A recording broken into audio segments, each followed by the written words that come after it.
I don't know if Liverpool think they're playing Football Manager or something. I don't know what's going on.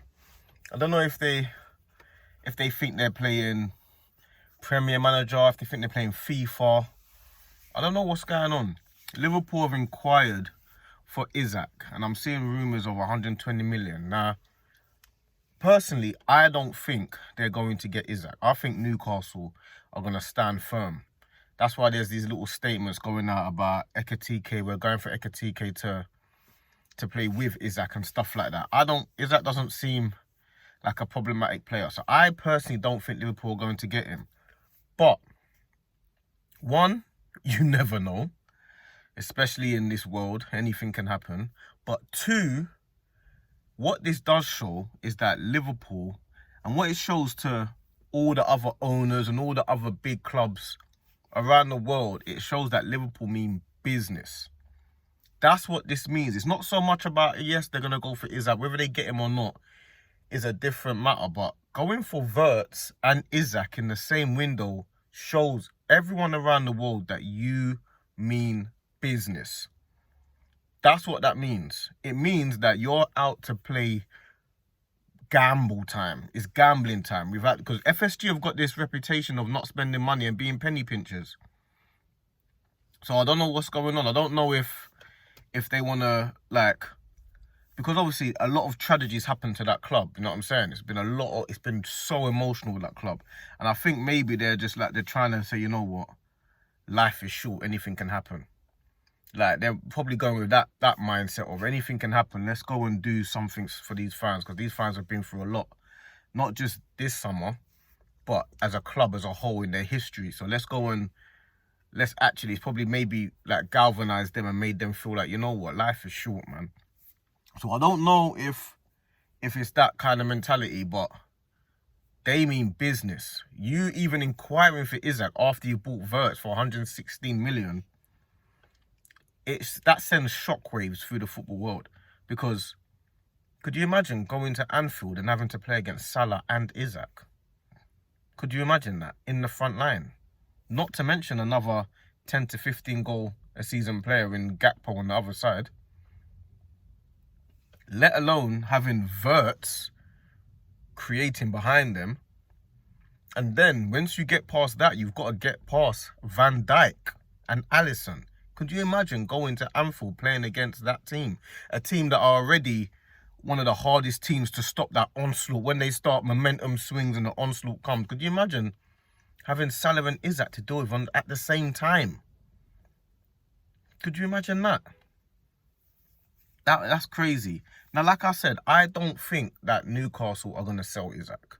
I think Newcastle mean business as well, and I think they're planning to really do some damage as well and say, listen, we're going to keep hold of our better players, we're going to match his ambition, and we're going to go for what we can achieve wherever we can. That's what I think Newcastle's ambition is.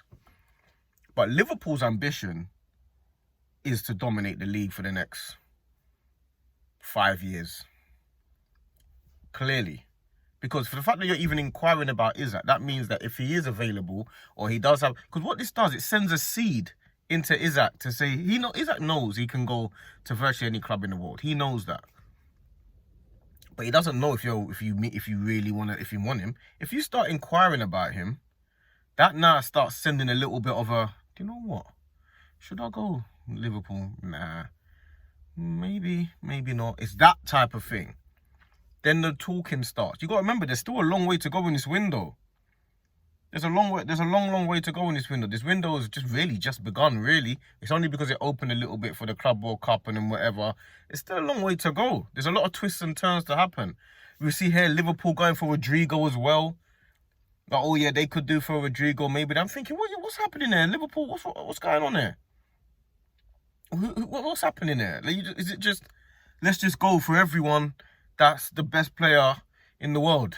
What's going on there? You want Wirtz and Rodrigo, you want Rodrigo left, Isak up top, Salah right? That can't happen. You're going mad. That's foolishness. That can't happen. Don't be stupid. Don't be stupid. But the fact of the matter is, they mean business, and they're showing all the clubs around the world they mean business. And this ain't just about this transfer window. This ain't about this. You're now thinking about other transfer windows. Like, they don't get him this time, they might get him next time.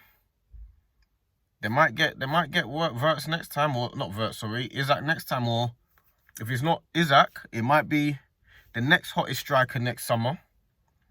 Because you know what it does show is they're going for some sort of striker. They want a striker, that's clear as day. So they're inquiring about Isak. They've signed Verts. They're looking at Rodrigo. So they're looking for a left-sided player and a striker. So they're in the game, man. Liverpool are in the game heavily. Like, they're not resting on their laurels. Their FSG have had a clear change in direction. Like, they've had enough of people saying they're penny pinchers and FSG are not good owners. They've had enough of all of that. They've had enough of any protests of FSG. You ain't going to see that again. They're paying up Jota's contract to his family for the remainder of his contract.